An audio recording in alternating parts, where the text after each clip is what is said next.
Class 10 NCERT English First Flight. Chapter 8 Mijbil the Otter. By Gavin Maxwell. Before you read. Gavin Maxwell lives in a cottage in Camasferna, in the West Highlands in Scotland. When his dog Johnny died, Maxwell was too sad to think of keeping a dog again. But life without a pet was lonely. Read what happened then, in Maxwell's own words. Now, let's start. 1. Early in the new year of 1956, I traveled to southern Iraq.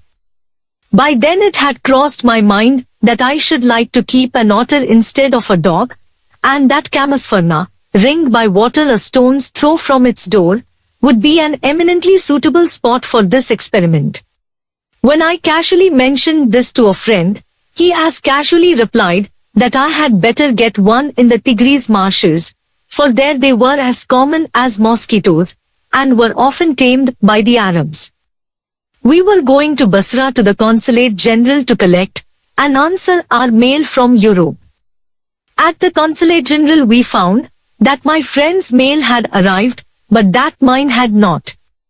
I cabled to England, and when, 3 days later, nothing had happened, I tried to telephone. The call had to be booked 24 hours in advance. On the first day the line was out of order. On the second the exchange was closed for a religious holiday. On the third day there was another breakdown. My friend left, and I arranged to meet him in a week's time. 5 days later, my mail arrived. I carried it to my bedroom to read, and there, squatting on the floor, were 2 Arabs. Beside them lay a sack that squirmed from time to time. They handed me a note from my friend, "Here is your otter." 2. With the opening of that sack began a phase of my life that has not yet ended, and may, for all I know, not end before I do.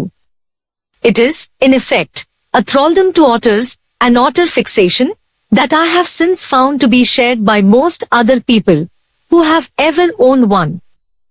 The creature that emerged from this sack onto the spacious tile floor of the consulate bedroom resembled most of all a very small, medievally conceived, dragon. From the head to the tip of the tail, he was coated with symmetrical pointed scales of mud armor, between whose tips was visible a soft velvet fur like that of a chocolate-brown mole. He shook himself, and I half expected a cloud of dust, but in fact it was not for another month that I managed to remove the last of the mud and see the otter, as it were, in his true colors. Mijbil, as I called the otter, was, in fact, of a race previously unknown to science, and was at length by zoologists Lutrugale perspicillata maxwelli, or Maxwell's otter. For the first 24 hours Mijbil was neither hostile nor friendly. He was simply aloof and indifferent, choosing to sleep on the floor as far from my bed as possible. The second night Mijbil came onto my bed in the small hours and remained asleep in the crook of my knees until the servant brought tea in the morning, and during the day he began to lose his appetite and take a keen, much too keen, interest in his surroundings. I made a body belt for him and took him on a leg to the bathroom, where for half an hour he went wild with joy in the water, plunging and rolling in it, shooting up and down the length of the bathtub underwater, and making enough slosh and splash for a hippo. This, I was to learn, is a characteristic of otters. Every drop of water must be, so to speak, extended and spread about the place. A ball must at once be overturned, or, if it will not be overturned, be sat in and splashed in until it overflows. Water must be kept on the move and made to do things. When static it is wasted and provoking. 2 days later, Mijbil escaped from my bedroom as I entered it, and I turned to see his tail disappearing round the bend of the corridor that led to the bathroom. By the time I got there he was up on the end of the bathtub and fumbling at the chromium taps with his paws. I watched, amazed, In less than a minute he had turned the tap far enough to produce a trickle of water, and after a moment or two achieved the full flow. He had been lucky to turn the tap the right way. On later occasion, he would sometimes screw it up still tighter, chittering with irritation and disappointment at the tap's failure to cooperate. Very soon Mij would follow me without a lead and come to me when I called his name. He spent most of his time in play. He spent hours shuffling a rubber ball round the room like a 4-footed soccer player using all 4 feet to dribble the ball, and he could also throw it, with a powerful flick of the neck, to a surprising height and distance. But the real play of an otter is when he lies on his back and juggles with small objects between his paws. Marbles were Mij's favorite toys for this pastime. He would lie on his back rolling 2 or more of them up and down his wide, flat belly without ever dropping one to the floor. 3. The days passed peacefully at Basra, but I dreaded the prospect of transporting Mij to England and to Camasfarna. The British airline to London would not fly animals, so I booked a flight to Paris on another airline and from there to London. The airline insisted that Mij should be packed into a box not more than 18 inches square, to be carried on the floor at my feet. I had a box made, and an hour before we started, I put Mij into the box so that he would become accustomed to it, and left for a hurried meal. When I returned, there was an appalling spectacle. There was complete silence from the box, but from its air holes and chinks around the lid, blood had trickled and dried. I whipped off the lock and tore open the lid, and Mij, exhausted and blood-spattered, whimpered and caught at my leg. He had torn the lining of the box to shreds. When I removed the last of it so that there were no cutting edges left, it was just 10 minutes until the time of the flight, and the airport was 5 miles distant. I put the miserable Mij back into the box, holding down the lid with my hand. I sat in the back of the car, with the box beside me, as the driver tore through the streets of Basra like a ricocheting bullet. The aircraft was waiting to take off. I was rushed through to it by infuriated officials. Luckily, the seat booked for me was at the extreme front. I covered the floor around my feet with newspapers, rang for the air hostess, and gave her a parcel of fish, for Mij, to keep in a cool place. I took her into my confidence about the events of the last half hour. I have retained the most profound admiration for that air hostess. She was the very queen of her kind. She suggested that I might prefer to have my pet on my knee, and I could have kissed her hand in the depth of my gratitude. But, not knowing otters, I was quite unprepared for what followed.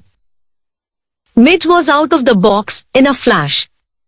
He disappeared at high speed down the aircraft. There were squawks and shrieks, and a woman stood up on her seat screaming out, "A rat! A rat!" I caught sight of Mij's tail disappearing beneath the legs of a portly white turbaned Indian. Diving for it, I missed, but found my face covered in curry. "Perhaps," said the air hostess with the most charming smile, "it would be better if you resumed your seat, and I will find the animal and bring it to you." I returned to my seat. I was craning my neck trying to follow the hunt when suddenly I heard from my feet a distressed chitter of recognition and welcome, and Mij bounded onto my knee and began to nuzzle my face and my neck. 4. Before you read.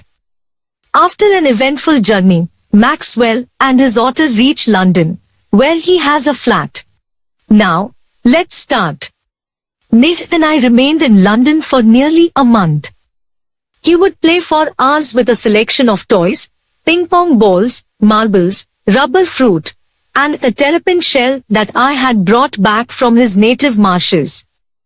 With the ping-pong ball he invented a game of his own, which could keep him engrossed for up to half an hour at a time. A suitcase that I had taken to Iraq had become damaged on the journey home, so that the lid, when closed, remained at a slope from one end to the other. Mij discovered that if he placed the ball on the high end, it would run down the length of the suitcase. He would dash around to the other end to ambush its arrival, hide from it, crouching, to spring up and take it by surprise, grab it, and trot off with it to the high end once more. Outside the house, I exercised him on a lead, precisely as if he had been a dog.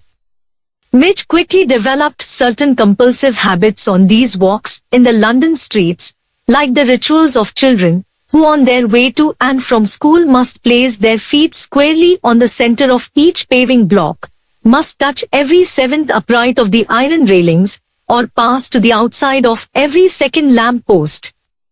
Opposite to my flat was a single-storied primary school, along whose frontage ran a low wall some 2 feet high. On his way home, but never on his way out, Mij would tug me to this wall, jump onto it, and gallop the full length of its 30 yards, to the hopeless distraction both of pupils and of staff within. It is not, I suppose, in any way strange that the average Londoner should not recognize an otter, but the variety of guesses as to what kind of animal this might be came as a surprise to me. Otters belong to a comparatively small group of animals called mustelines, shared by the badger, mongoose, weasel, stoat, mink, and others.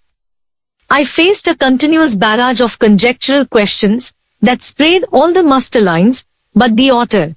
More random guesses hit on a baby seal and a squirrel. Is that a walrus, mister? Reduced me to giggles, and outside a dog show I heard a hippo. A beaver, a bear cub, a leopard, one, apparently, that had changed its spots, and a brontosaur. Mij was anything but an otter.